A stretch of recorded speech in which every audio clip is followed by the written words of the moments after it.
So well done if you've made it through that. Thank you for singing along. It's a really demanding sing and a really fun sing. And really one of the things about the performance, which is why it's nice to watch a live performance, is that you do get this exhilaration from doing something which is very demanding, very difficult, yet fantastically exciting and fulfilling to get through. And really there's no real greater thrill than singing this piece with all the trumpets and drums blaring at the exciting movements, which I think this is right up there, the beginning of the Gloria. One of the benefits, of course, is of having these remote rehearsals and the way it's split into videos, is that you can take advantage of the natural breaks between the videos to have a break or come back another day, or do what the committee like to do in their Zoom meetings, which is to have a nice glass of wine on the side, and some more than others, and it certainly seems to help the flow of the committee's discussions. So feel free to do that. It's probably easier to do that after that first section because it's kind of needs a clear head.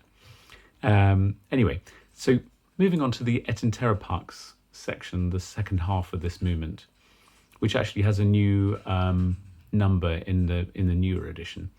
One of the interesting things about the amount of time that Bach takes to write this Gloria, he's taking long time to work through each set of words, each phrase of the text.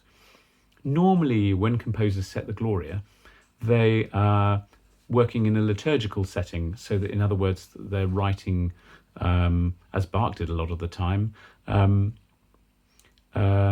for a service that will be sung. And there's obviously a time constraint, which is why that people don't think that this piece was performed liturgically. It would be just too long. Normally, composers, all composers really, set this piece in the glory to God in the highest and peace on earth. Those are the two opening phrases of the Gloria. And often, not always, but often, the contrast between those two things is rather lost.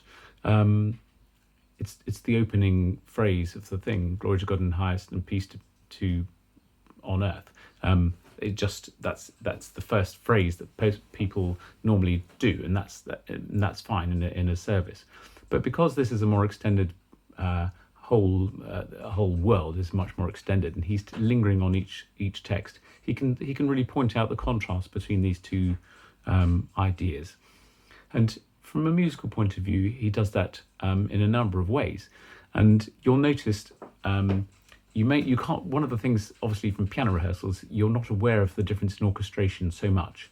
But we were talking earlier about the fact that the trumpets and drums tends to restrict the harmonies to very strong areas of D major, A major. Obviously, it may have passages where they don't play that can go into different harmony. But here, they stop altogether. So from bar 101, which is the beginning of the Et in Terra Pax section, I'll let you find that now. It's rather surprising and shocking in a way how suddenly it all stops. It's not a new movement, but it pretty much is a new movement which joins on to the previous one. And there's a few interesting ideas which I point out to you. Obviously, because the trumpets and drums have stopped, he's free immediately to move to a different area. And he moves flatwards. So he's moving from D major. So we've been going on for several pages.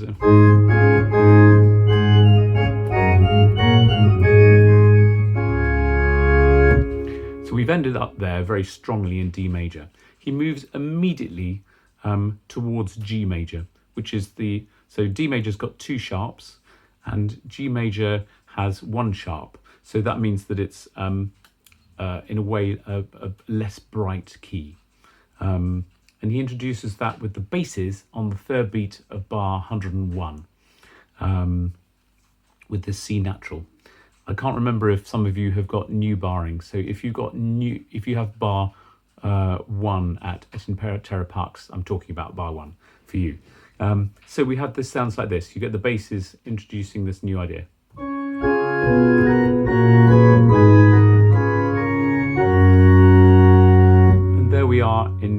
in G major in this flat woods key. And it couldn't be more different really, the opening, very strong, bright, rhythmic opening. And we have this rather lilting, light, offbeat idea which the two soprano parts and the altos introduce.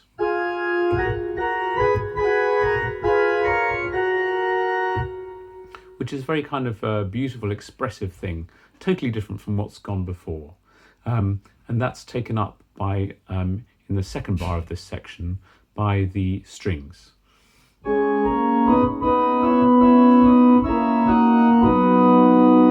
And they do exactly the same thing.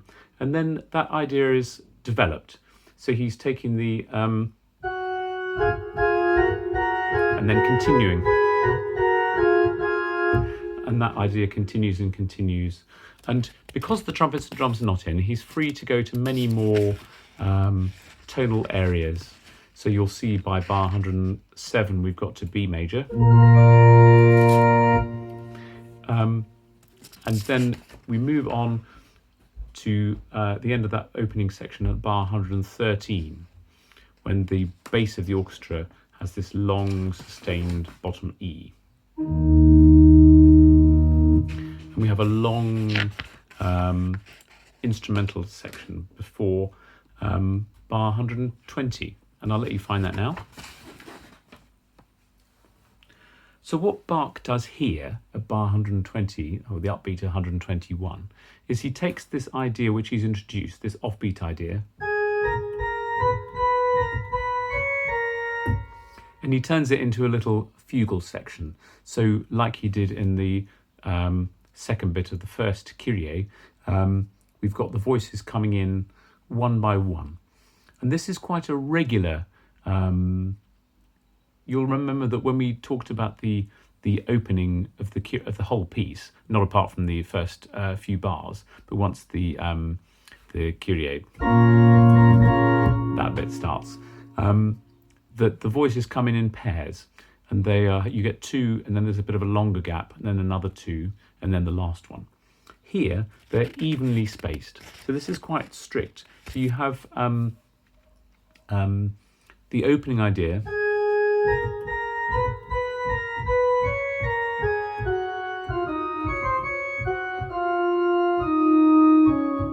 that's the opening idea, and then this is what we call the counter subject. This is the tune that fits with that.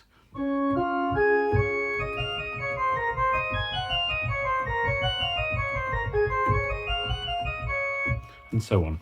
So that he uses those two ideas against each other in a regular fashion. So the altos come in sort of 3.5 bars after the first sopranos. So the first sopranos come in at 120, the altos come in at 124, and then the same distance, exactly 3.5 bars later, the tenors come in. So we're not working in pairs of voices anymore. And then the same length of time again, the basses come in, and then the same length of time again, the second sopranos come in. And that's completely regular. And each time a new voice comes in with the same idea, so when the tenors come in,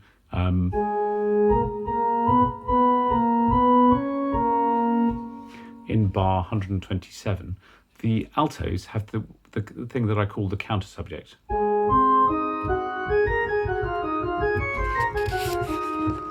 And he does that regularly. So when the basses come in bar 131, then the tenors have got the counter subject from the bar before that.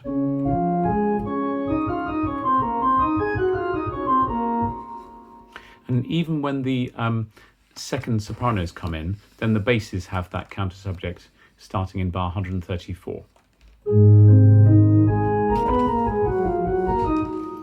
And only now that we've got all 5 voices in, and by the way, there's some sort of lovely, beautiful, light orchestral wind and string chords going on over the top of all of this. we kind of get a sense that the section will come to a close because it's completed by all five parts being there. So what happens then is that at bar 139, because we've now returned to a key which the trumpets can play in, they come in at bar 139, again with a sort of idea, a long note and a trill.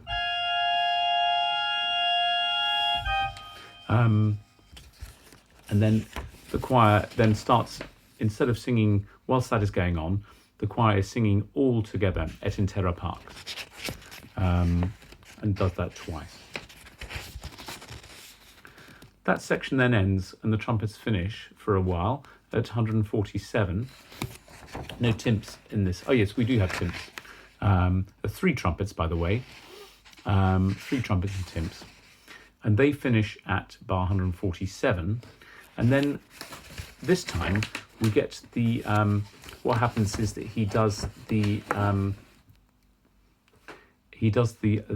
a new set of leads, starting with the altos.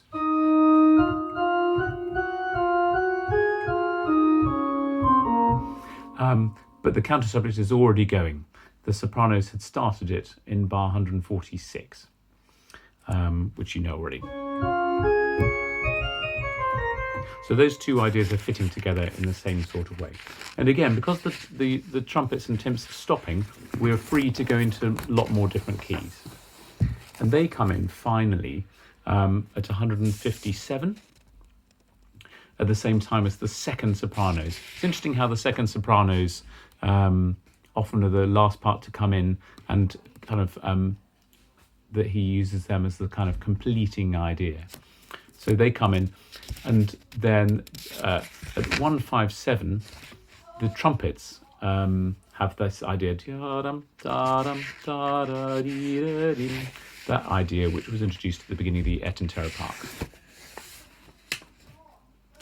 So then we have another couple of iterations of these ideas. 162, we get the Bono Voluntatis, which has its own music.